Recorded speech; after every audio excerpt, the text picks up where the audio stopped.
El día de hoy quiero hablarles acerca de la definición de rehabilitación cardíaca, qué nos dice la evidencia acerca de qué programas oficiales existen acerca del entrenamiento para enfermería y cuáles son los roles que podemos desempeñar.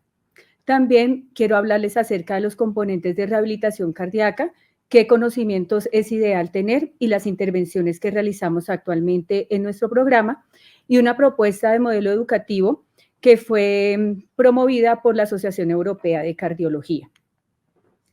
Rehabilitación cardíaca es una estrategia que busca la intervención en los factores de riesgo modificables cardiovasculares con el objetivo de mantener comportamientos saludables a largo plazo en estos pacientes con enfermedad crónica y reducir la morbimortalidad.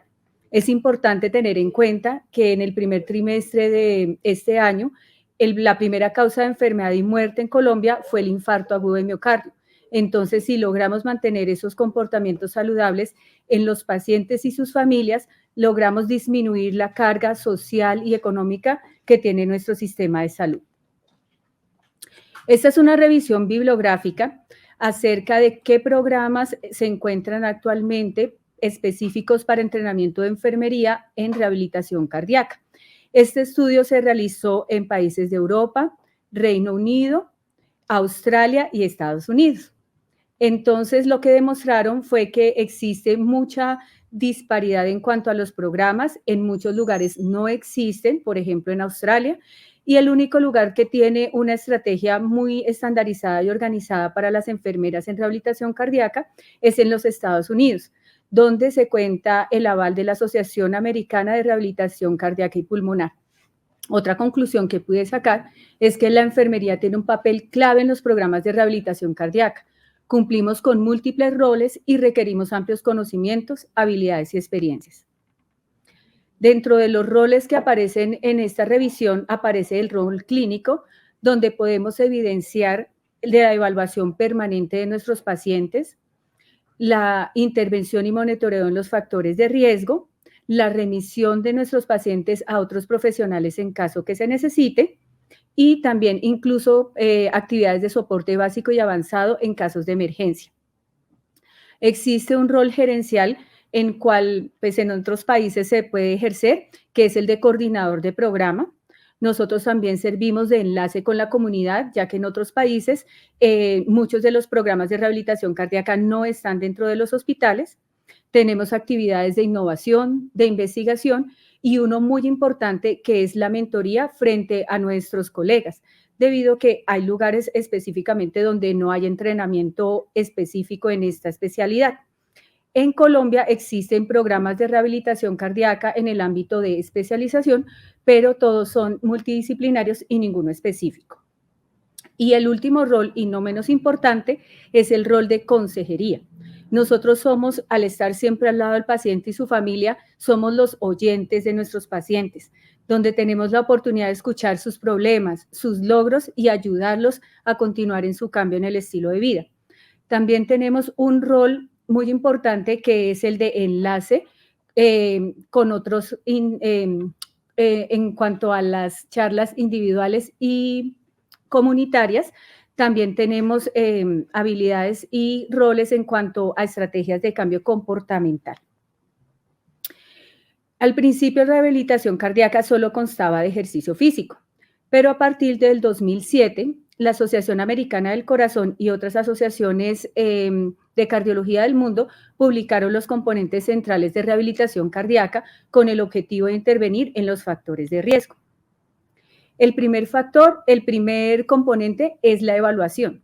Nosotros debemos tener conocimientos acerca de factores de riesgo, anatomía y fisiología cardiovascular, tratamiento farmacológico de las enfermedades y los factores de riesgo y las guías de manejo.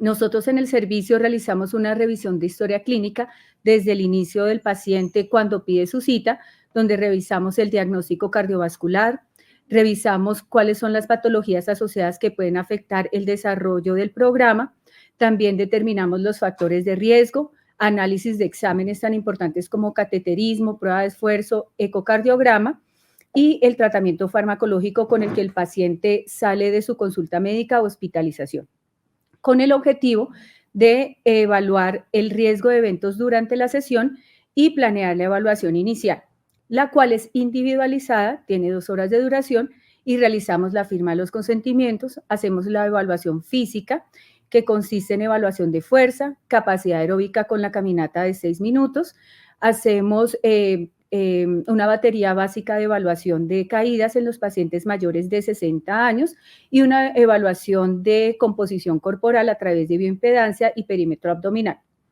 También realizamos la actividad de conciliación de medicamentos ya junto con el paciente.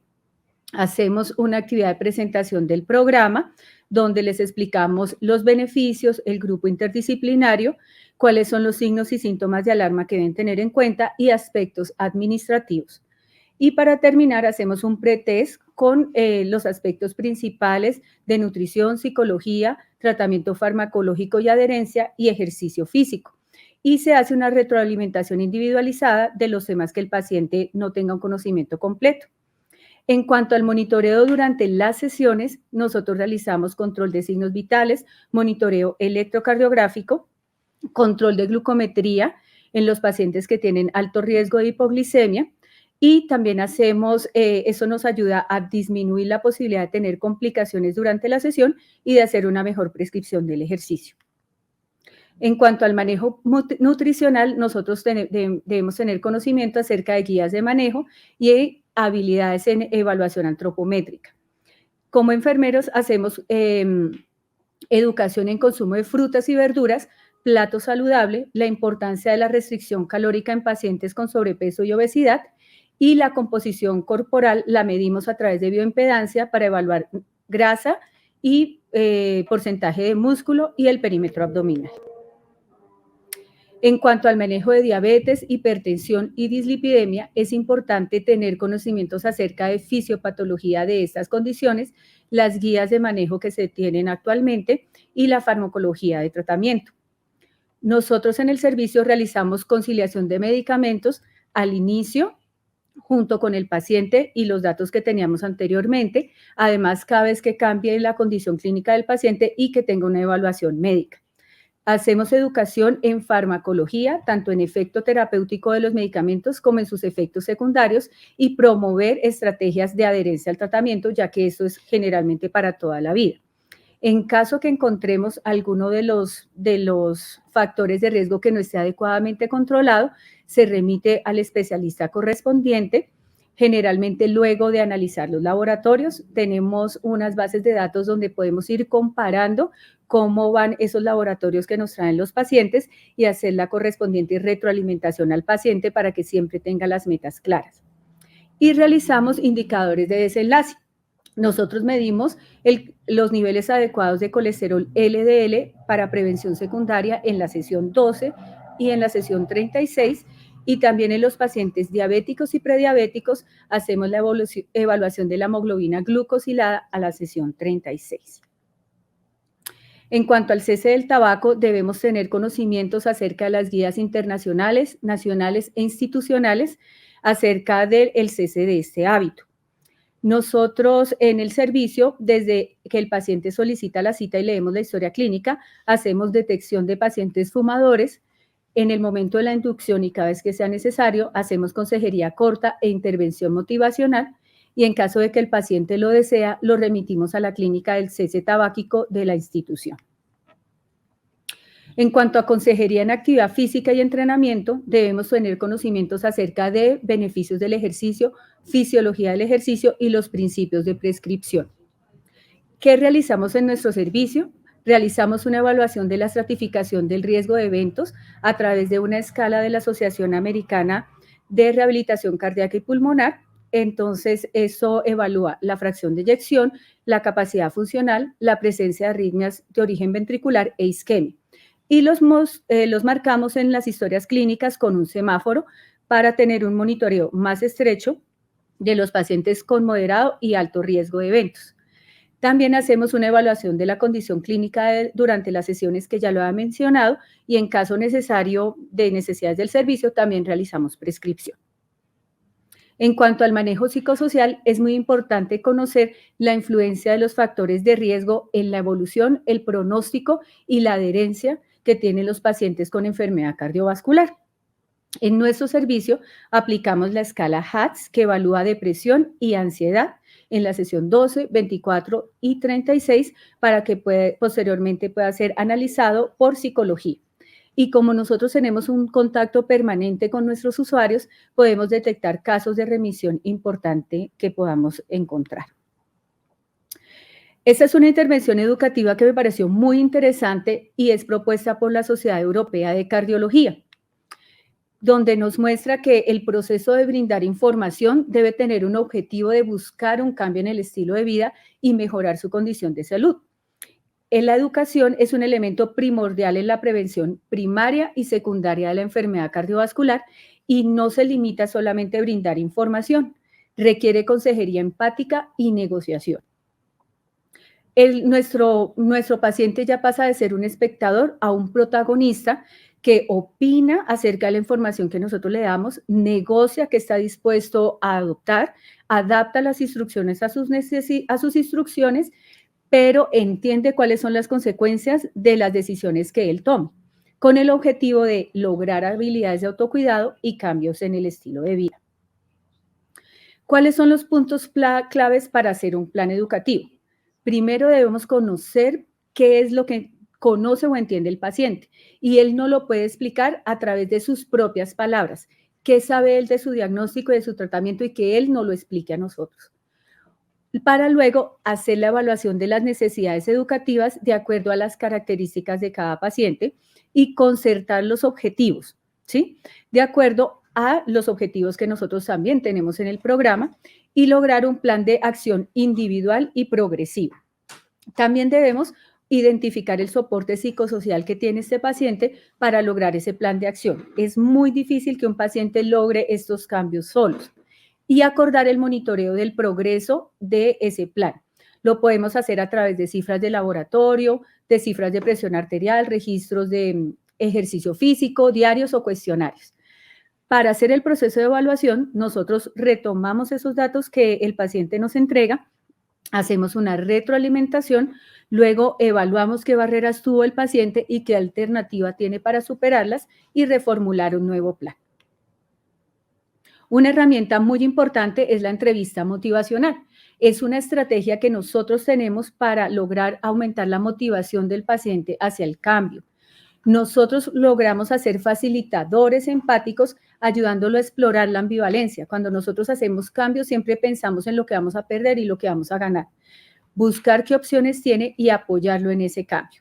Realizamos actividades como las preguntas abiertas, hacer retroalimentación de esa información que nos da el paciente, teniendo en cuenta sobre todo las emociones que él nos expresa, hacer actividades de síntesis de todo lo conversado y también una actividad final que es reforzar la autoeficacia del paciente hacia ese cambio que él está empezando a plantear desde la conversación que se tuvo. Algo muy importante es que esa entrevista motivacional nos permite a nosotros recoger un conocimiento más integral del paciente, evaluar en qué etapa de cambio está para lograr intervenir en los planes futuros que tenga el paciente. Con esa información llegamos a un proceso de negociación donde el paciente también debe tener conocimiento de la enfermedad y su tratamiento, cómo puede monitorizarse por él mismo, cuáles son los signos y síntomas de alarma que lo deben llevar a una consulta, cuáles son las herramientas de cambio que él tiene para lograr los planes y el aporte de cada una de las personas del equipo multidisciplinario, con el objetivo de lograr objetivos específicos, medibles, alcanzables, realistas y con un tiempo específico en el tiempo, y lograr esas habilidades y ese cambio en el estilo de vida. Otra herramienta muy importante que tenemos son las sesiones educativas que complementan las sesiones individuales. Podemos retomar como temas cada componente del programa de rehabilitación cardíaca y podemos utilizar múltiples técnicas como presentaciones, discusión de escenarios, indicaciones visuales, juego, entrenamiento en habilidades, lo que se nos ocurra. La ventaja es que tenemos eficiencia en el tiempo al entregar un mensaje a varias personas y ser un espacio de socialización para ellos. Las desventajas que podemos tener es que tenemos pacientes heterogéneos que no tengan el mismo nivel de conocimiento y pueda crear a veces confusión en el grupo. Y también, depende del tema, puede crear conflictos entre los pacientes de acuerdo a las opiniones que emitan. Otras estrategias de sesiones educativas más, digamos, grupales, puede ser el telecuidado y la aplicación de planes caseros. ¿Cómo podemos organizar una sesión educativa para que sea lo más exitosa posible? A los pacientes, cuando empezamos, debemos plantearles los objetivos y la duración de la actividad. Hacer una presentación de la persona que va a realizar la conferencia, escuchar la expectativa que tienen los pacientes frente a la actividad que se va a realizar y evaluar la línea de base que saben nuestros pacientes para de ahí hacer el desarrollo del tema en la estrategia que hayamos determinado. Otra estrategia que debemos tener en cuenta es fomentar la discusión de ellos, que opinen acerca del tema que se trató y así lograr el entendimiento y realizar una actividad de síntesis para que finalmente nosotros podamos hacer una evaluación final, o sea, que ellos evalúen nuestra actividad y así generar un plan de mejora para las siguientes sesiones. Eso era lo que tenía para comentarles. Espero que por favor me escriban si están interesados en conocer un poco acerca del programa de rehabilitación cardíaca.